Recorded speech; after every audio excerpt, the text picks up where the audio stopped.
Tengo palcha, china, cherry, strawberry, and just for today I got my man. Broadway, cast me. Strawberry. Strawberry. ESTAR.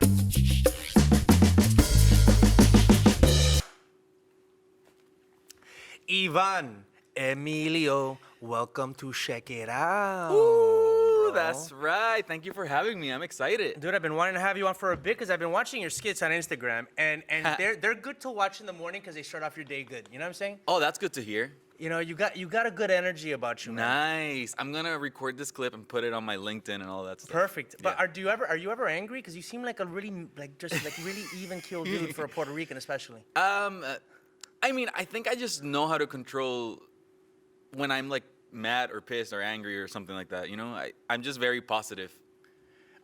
So I saw that you're doing a bunch of skits for Radar. Is it called Radar Telemundo or Radar Online? What is It's it? Radar 2021. Yeah. Which makes you wonder if in 2022 they'll change it to Radar 2022. I think so because they started in Radar 2020. They started with Radar 2020, so I think they're gonna keep like adding the year. Okay, that's clever. Hey, It's every year cool. we're gonna change the title to title. the year. Yeah, Okay. yeah. There must be an algorithm guy or girl who are like, hey, I got an idea. This'll get the algorithms. Let's just keep the year every year. Yeah, I know that's a clever thing, and it's a YouTube first show. Okay. For now, it's getting a lot of traction. We're nominated. 2 of the episodes I'm in are nominated for an Imagen award. So. Oh, nice. Yeah. Okay, so what, this year? Yeah. In October, it's the show, and we'll find out if we win or not. What'd you get nominated for? Best informational talk show. Okay, guess who something like that. had Best Informational Talk Show nomination several years back? This guy right here for LATV's Latin Nation. Look at that. And I didn't get nominated this year, so you probably took my place. So Yeah. we're just we gonna have took to cut this. two spots, which is crazy. Okay, we're gonna have to cut this interview I short think because so. I wanted to find out who bumped me and who took my nomination. I never win, but at least I got a nomination. I shouldn't have started with that then. No, Damn. you should have. You know what? Listen, if there was anybody that was gonna take my nomination, Ivan, I was gonna say Ivan. No. But you correct people. Yes. Talk to me about correcting people about your name. At first, I was born and raised in Puerto Rico, so I was Ivan all my life, Ivan Emilio. And then when I moved to Florida to go to college, people started calling me Ivan. And I was like brand new to the States or whatever, so I didn't want to correct people. So I started calling myself Ivan. And it wasn't until my best friend from high school, and she's my roommate now, my housemate now. She was like, no, you just gotta correct people, because her name was Anna, like with one N, and people would call her Anna, and then she would be like, no, it's Anna. So she was like, no, you gotta correct people because that's not your real name. And I'm like, you're right. So then I started correcting people during college, but still, I feel like till this day, if I go to a Starbucks and they're like, Ivan, I'm not gonna correct them. I'm not gonna go through the hassle. I'm just gonna let it go. But if it's for something like a whole interview, I'm gonna correct you just to make sure. But it's just so funny because I know Latinos that go by Ivan. Right. And I know Latinos that go by Ivan. So I think it's just a preference thing. But what about like Americans who don't got the whole accent down? Do you try to make them say no Ivan? So it's like E-V-O-N. Yes, and they call me Yvonne, and I'm like, close enough. The funniest thing is when they try to write my name. There's a whole different ways you can write Yvonne, but okay, it's fine. So this brings up some of the issues that I've had with my name because my name Humberto. There's a lot of Bertos. There's Alberto, Roberto, whatever. So when I go to it's funny you say Starbucks. I actually don't go to Starbucks anymore because I just think their coffee's bitter unless they start sponsoring the show, and then all of a sudden I like Starbucks. But when I go to like a coffee shop or any place I need to give my name, because I hate having to correct them in a place like that, and I just say Robert.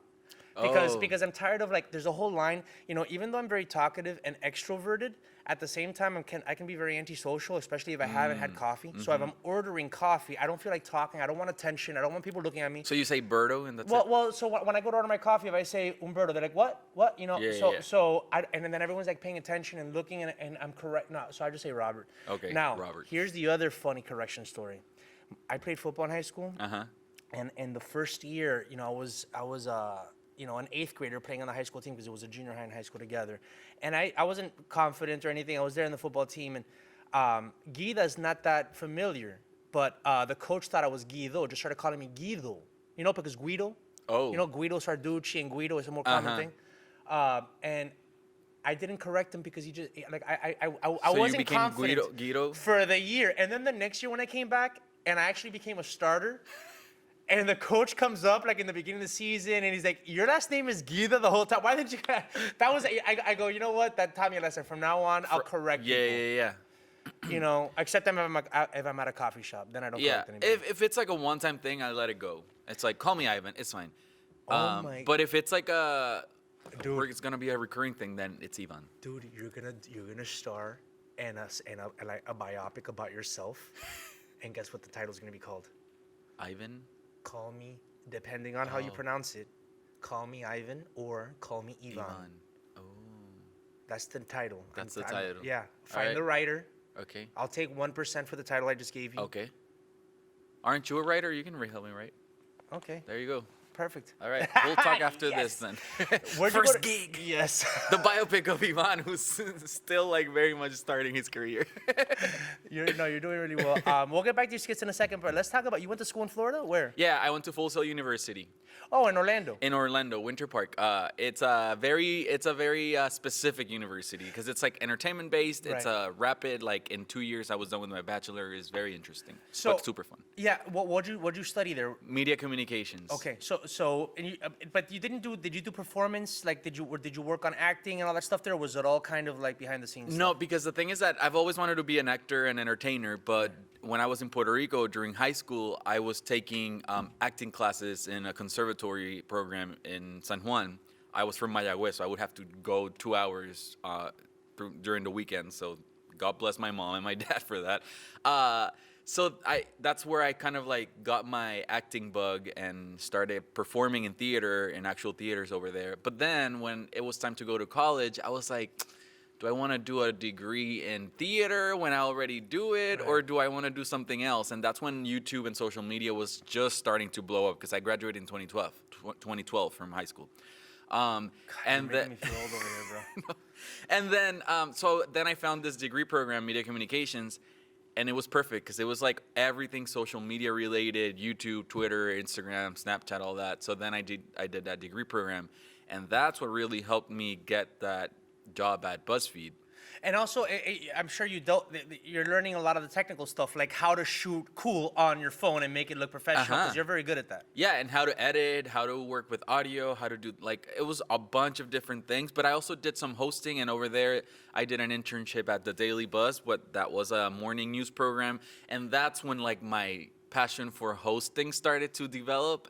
And then I started watching a lot of Tonight Show late night, and I saw the transitional period of him going to the Tonight Show. And then I was obsessed with Jimmy Fallon. You're talking about Coco? You're talking about... No, Jimmy Fallon Tonight Show. Oh, Jimmy Fallon. Yeah. He's like my favorite You talk are the show. Puerto Rican Jimmy Fallon. Yes. I feel like Likeable. my goal in life You're is a little to... funnier, though. I got to be honest with you. Oh, that's good to know. So yeah, I just love like the way he does all his shows. So like my goal is to have like a Latino version of that show, but cater to everyone, but just being like the Latino host that happens to be Latino, you know? You know, so I grew up in Miami. I'm from Miami, Mm-hmm. where there's a lot of Latinos. There are a lot of Puerto Ricans, but they get kind of like drowned out by Cubans, you know, and now maybe more Venezuelans and you know, Colombians. I think there's a lot of Colombians in Miami. Orlando's a good place for a good Puerto Rican boy like you to go because there's a big Puerto Rican community in Orlando, right? Yeah, and it's gotten bigger and bigger after the Hurricane Maria Right. situation.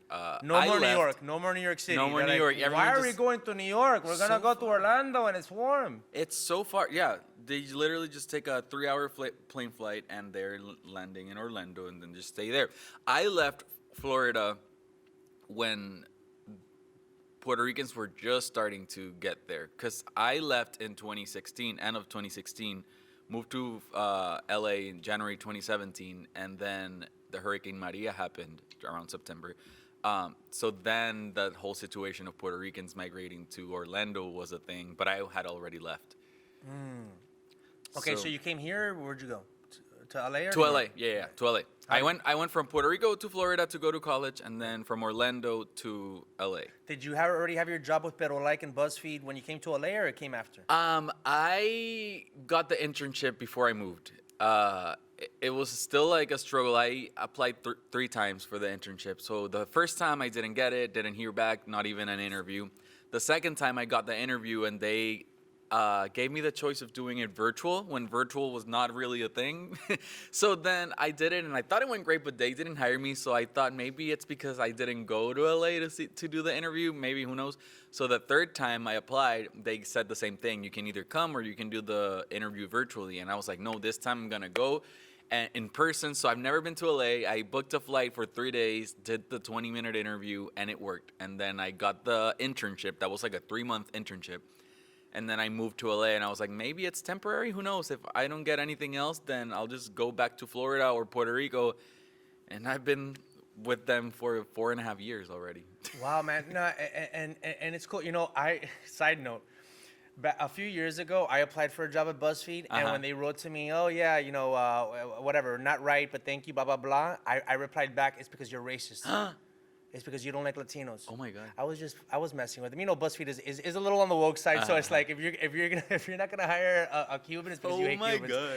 They didn't respond. I'll never get a job at BuzzFeed ever again, but it's fine. Sometimes you gotta burn some They bridges. probably blocked your email. Yeah, that's fine. They did, but I like what they did with Pero Like, man. So I like your whole crew. Like I see you guys at events, like you, Curly, Jenny Lorenzo. Yeah. She's the OG. She's the OG. She's Cuban. She went to St. Brendan. So there's like a little network of Catholic schools in Miami. Okay. That whether you're poor, middle class, or rich, if you're Cuban, you're going to these you're going to these Catholic schools. You're either going on scholarship, your parents are working 2 jobs to send you. Cuban kids in Miami, they have to go to a Catholic school. So did you know each other in Miami? We didn't know each other. I'm a little older than her, but I do know, you know, we might have some mutual friends and stuff. I know the environment she came up in, you know, and she's a good St. Brendan girl, because my friends were the bad St. Brendan girls. My friends were like, we were like ravers, and we partied, and we did a lot of drugs. I can say this now, LATV doesn't care. I don't do it anymore, but I did back in the day. And St. Brendan girls were known to be wild, and she's like the good one, the one that made it. When I had her on Check It Out a couple years ago here,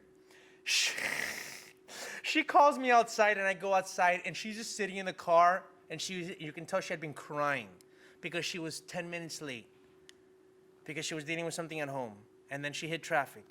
And because she was 5 or 10 minutes late, she was crying on the way over here. And I had to tell her, it's okay, we're Latinos. You're actually the earliest guest that ever arrived until now, by the way. You came perfectly on time. You literally came right on time. Which is the earliest that everyone's ever arrived. Oh, wow. Yeah, I thought I was late, too. No, this is the Latin Network. Hey. Latino Network is the new one. We'll talk about that.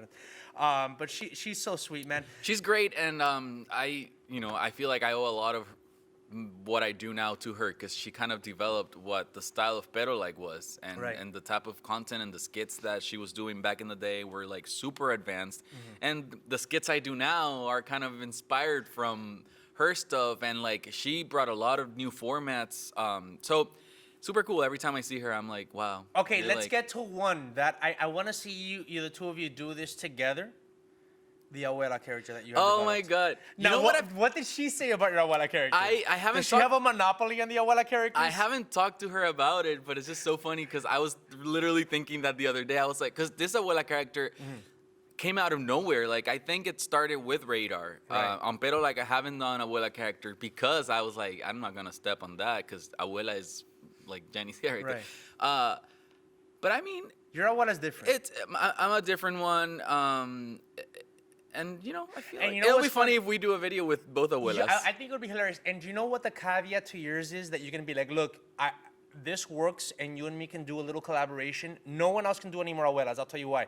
Because it's funny to see like a dude do an abuela. Oh, yeah. So it's like, okay, Jenny, you're like a granddaughter doing an abuela. I'm like the grandson doing an abuela. And from our different experiences. Yes, yeah. No one, that's it, but no one else. Okay, no one else. So tell everybody. I don't want to see Curly doing an abuela with his beard. He's going to be like, oh, no, but I'm an abuela with a beard. Everyone has to have a wrinkle. You know what I'm saying? Yeah. I don't know if he's done abuela character. No. But yeah, it's fun, and it's super cool to kind of get to know all these OGs, because when I started on Pero Like, she was already gone. Yeah.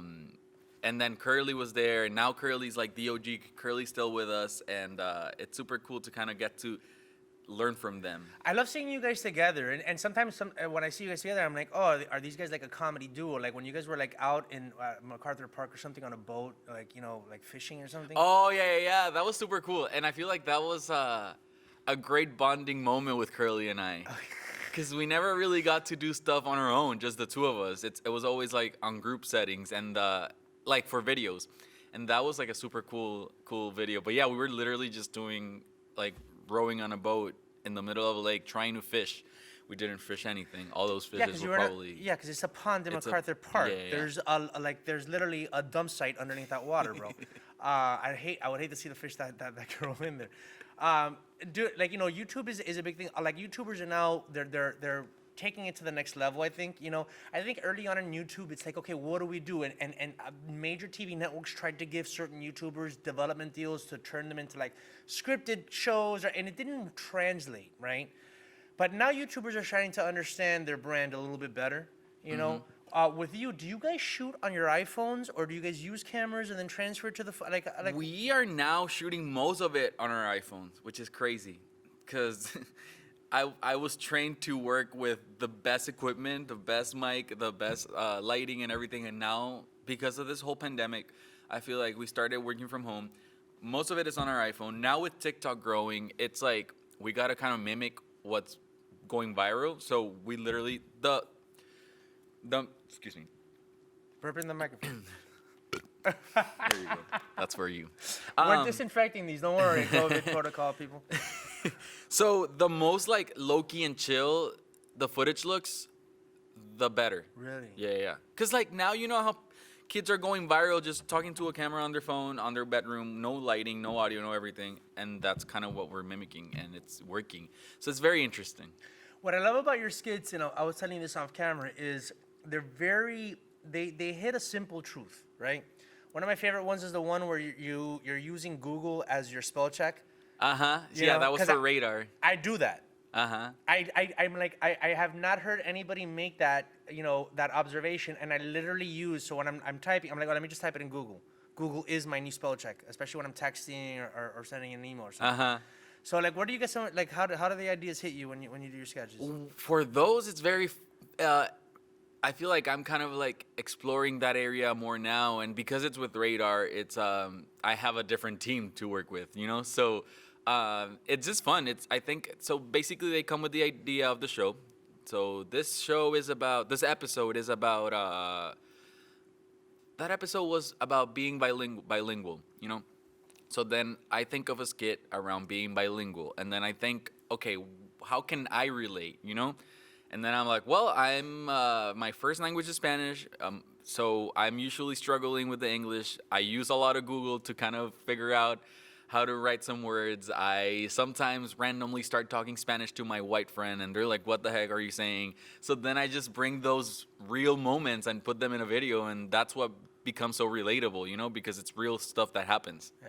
Do me, okay, one request. Okay. Can you do the you remember the one that you did for, God, what's the big dancing movie that came out in the summer that everybody was supposed to support? In the Heights? Yeah. What's the thing, the guy that pushes the, little favors, the ices. Oh, do it. The piragua. Oh, damn. Tengo palcha, china, cherry, strawberry, and just for today, I got my man. Broadway, cast me. Strawberry. Strawberry. Estara. I love. And just for spaghetti. Today, I got my man. But I love that you added the because it's like, especially Caribbean people. Spaghetti, strawberry. Strawberry. I love talking with an accent like that. And it's so funny because I used to be kind of embarrassed, and now it's like that's like my superpower. I go to acting class, and then sometimes I just bring out the accent, and the whole room is just dying of laughter. I'm like, oh, who knew all I need to do is bring out the accent? Who cares about the acting?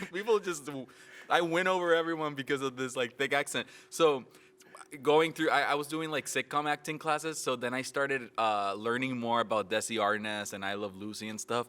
And it was crazy to see like him bring out that accent, talking Spanish back in the 50s, which is crazy. Like he was so ahead of his time. So now I'm like, that's like a good stuff, like a good character to do. Like when you think of Sofia Vergara's Right. character and stuff like that. Or even the original, Desi Arnaz. I Love Lucy. Yeah, exactly. So it's Lucy, I'm home. Uh-huh. People loved it. So it's just so funny because I'm like, I kind of want to do that, even if it's for like one project, just to kind of bring out that accent and make it normal. Like I want to bring out a character that is just happens to have a very thick accent, but that's it. No one makes fun of him. Now, you say you have a thick accent, but when you first got to the States, did you think, I don't have that thick of an accent? I think people are, I'm going to fit right into the United States. I speak English. My parents have a thick accent. But Yeah. I mean, the thing is that now I don't that much because I practice, so I can make it thicker just because of my Spanish fluency. But it got better. Like I thought I knew English, and then I start watching videos of me now, like doing like a college project that I had to speak English on my like first year in Florida, and I was like, yikes, you really who knew you could learn more English, When you said yikes, the American accent came out. Yikes. Let's talk like Americans now. Let's talk like an American now. You know what's funny is I grew up in Miami. I was born in Miami. I was born in the United States. And I grew up around bilingual people all my life, and the few white people in Miami have a Miami accent. They talk, you would think they're Cuban because of the way they talk, Oh, right? interesting. I think most of my white friends are actually Jewish, and so they kind of just like adopted the accent. I remember when I first found out that I had an accent, because I thought, like, no, I grew up my parents have an accent. They were born in Cuba, they came here. Yeah, I grew up speaking bilingually, but I'm an American. So I was, my high school, I don't know if you know what Model UN is. Model UN is kind of like a debate thing where, everybody takes a country. And so our school had a really good Model UN team. Nice. Surprise, surprise, a bunch of Cuban kids. And so we went to a tournament in Atlanta, Georgia. And we were with it was a Southeast Regionals. So, of course, there's a bunch of Cuban kids from Miami, and the rest of it is a bunch of white kids from Georgia, North Carolina, Alabama. It was a bunch of, like, Southern kids. Not just white, but Southern, right? And we would all hang out afterwards. And they would start calling us Scarface and, oh, we love your accent. What do you mean accent? We talk English like you guys. Like, you guys have a Southern accent, yeah, but we speak like English like regular, like stupid. We speak like irregardless. We speak super regular English. And we're like, but you wouldn't know because that's all you knew. Right, because and then I'm like, I started making the comparison. Oh yeah, there's a Miami accent, and it's very influenced by the fact that we all grew up hearing our grandmothers and some of the times our parents speaking to us in Spanish at the same time that we were speaking English. Yeah. And what's funny is everybody makes fun of my Miami accent because it's gotten worse since I got to LA. Really? Yeah. Interesting. I just adopted. I don't know, man. Where you just like became more proud of it and you just hold on to it. You know it's funny you say that. Like, my opportunities in media came about, especially on TV with the Latin media, right?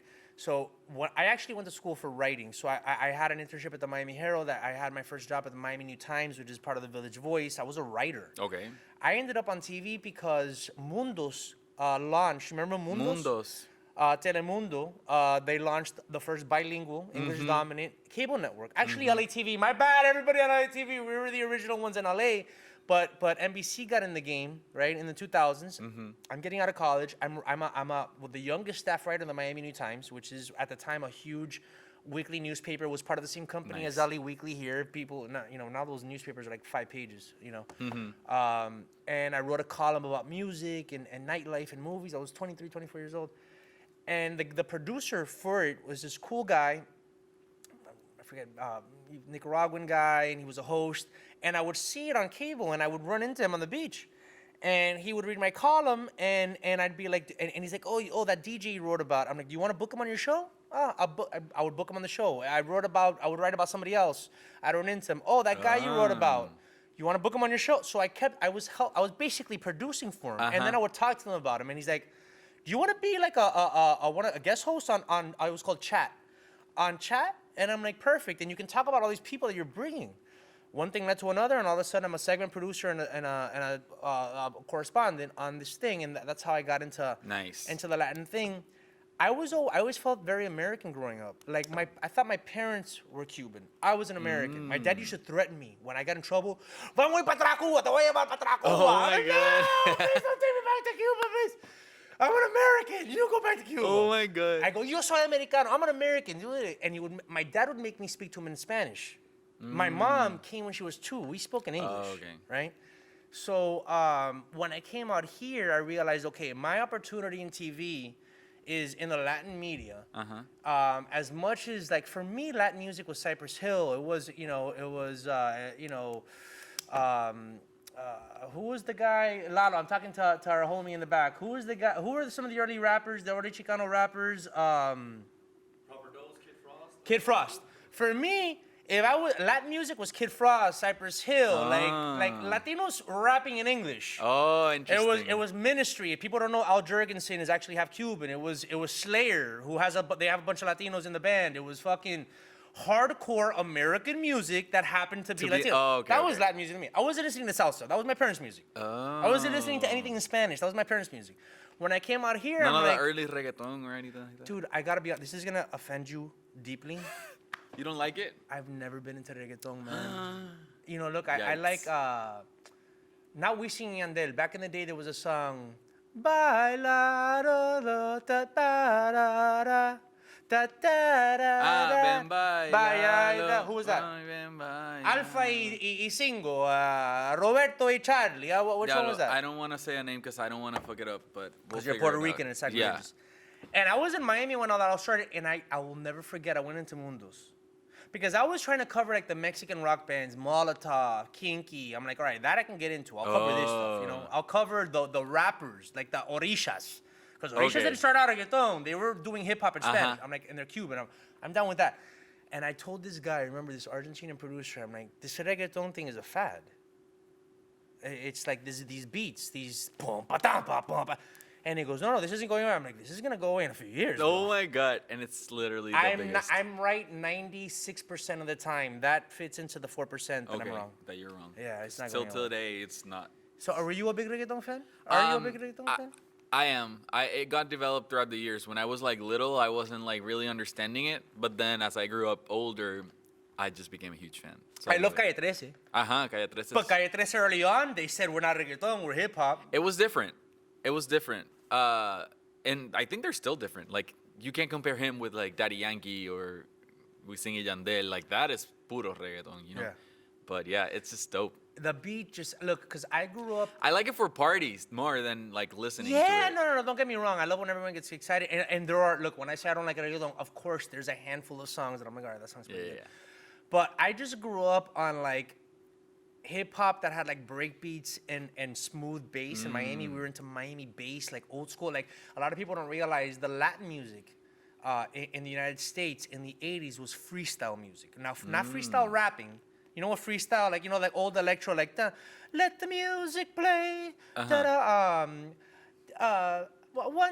What is it? I wonder if I take you home. Would you still be in love, baby? 'Cause I need you tonight. Like, and Sing it bass. it. Boom, and it was boom, boom, boom, boom, boom. It was music you could kind of break to. So when reggaeton comes, and I wouldn't consider myself a breakdancer growing up, but when I went to raise, I was definitely like a popper and locker. I was into like, like that shit, b-boying, So when this beat that you can't really like b-boy to, maybe if you have a nice fat ass, you can fucking like hip shake to, but I don't have a fat ass. I'm a Cuban with a fucking little ass. A big mouth, but a little ass. And big ears. Everyone's waiting for me to say big something else, but no. We'll stop there. Yeah, we'll stop there. Yeah. I was like, God, I'm not into these beats, man. I like smooth bass and breaks, bro. And that way, so when I came out here, I realized I had to get in touch with like my Latino side better. Yeah. And I did here at LATV. Okay. But I'm about representing American Latino stuff, but at the same time, I do feel American Latinos need to understand Latin America more. And as someone, do you consider yourself an immigrant even though Puerto Rico is part of the United States? Yes, but at the same time, we grew up listening to the American anthem literally at every school assembly, like, because we had to, So it's like, yeah, I felt part of it. But it's funny because I felt less part of it when I moved to the States and everyone looked at me differently. And then I understood, hey, so I really wasn't that much like connected to the American culture. I'm very much Puerto Rican. But growing up in Puerto Rico, we were like, oh, we're American, because all of our schools had the anthem, the flag, all that stuff. What do you think about like, there's always been a movement for Puerto Rican independence. Yeah. How do you feel about that? It's I still haven't really I'm like still kind of looking at it from afar, and I'm like, okay, we'll see how that goes. Because everything has its pros and cons, so I really don't feel any passion, like, opinion on each side. And you know what? That's okay. I think today everybody's so forced to have an opinion on something. Yeah. Like, it's like, well, what if you kind of see both sides and... Yeah, and I applaud when people are very passionate about it, but I'm just kind of seeing it and understanding more. I feel like now I'm kind of getting way more. It's okay. Should we wait? Oh, the loop is timed. It's on a 40. I like it moving. I can leave it. Oh, because you shut it early. Okay. It's on Yeah, we're like 2 minutes away. 43 minutes. Run it again. Wait, make it. Did you put it to the beginning? That'll come down right now. Give it one.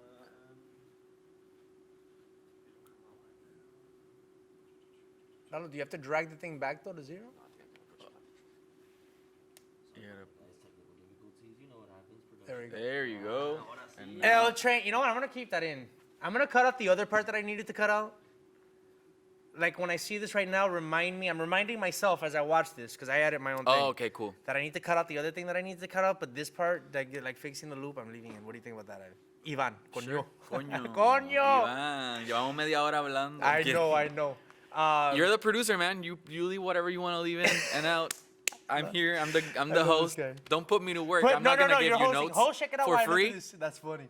All right, let me see. Why I can't even read my own handwriting. What is this that I was trying to ask you about? I asked you about Pedro Lake. I asked you about What were Florida. we were talking? Oh yeah. Okay. No, what were we talking about? I don't. Oh, we can move on. Okay. Yeah. All right, no, because we're getting to the end here. So where does so like I love your skits. I think they're perfect. Especially when you're on Instagram and you need something to just like giggle at in the morning. Yeah. And you It's gotta good to feel hear that because I've recently started sharing those skits on my Instagram, so I'm gonna keep doing it. No, it's especially good for that format. Where does it go from here from you? For you, you're talking about like doing acting classes. Yeah. I know you want to be the Puerto Rican Jimmy Fallon, so a late night talk show host, which would be cool to see you transition to TV and stuff like that. But where is this all leading to for you? So I feel like the most important thing is always continue to make Latinos proud. I feel like I got this, not pressure, but an honor, I called it, when I started with Pero, like, of being the voice of Puerto Ricans when TikTok wasn't a thing. And now there's a lot of Puerto Ricans making Puerto Rican content, which is amazing. And now there's a lot of voices. But before, I was kind of one of the few who were, like, making content for them and about them and making it relatable and stuff. So I think moving forward, whatever I do, I want to keep making not just Puerto Ricans, but Latino proud. But yeah, I'm taking a lot of acting classes. Comedy's my thing, as we've talked about. So I would love to do like multicam comedies or like rom-coms or stuff like that. But I love hosting. So I think in the long term, like a talk show would be like my long-term goal where I can involve everything, like guests, interviews, games, having fun, doing skits, this and that. So that's kind of the plan. Now, people can check you out on Instagram at the Ivan Emilio. That's right. And they can see your stuff on Radar 2021, presented by Telemundo, right? Yep. They can look that up. And they can also see some of your stuff on Pero Like. Yep. And they can just keep playing this Checkitow podcast episode over and over again. Yeah. Okay, which is what I'm just going to have it playing on a loop. Yeah. Brother, thank you so much for coming, man. Of course. I'm a fan of what you're doing. Keep doing what you're doing, homie. Thank you, man. Thank you for having me. This was super fun. Viva Puerto Rico. Puerto Rico, Cuba. We're taking huepa. things over. To all my Mexican friends in LA, it's okay. It's only two of us. Relax. It's the Caribbean table here. We need a Dominican on the other side. Oh, and we'll be no. fine. Puerto Rican or Cuban is enough. It's enough.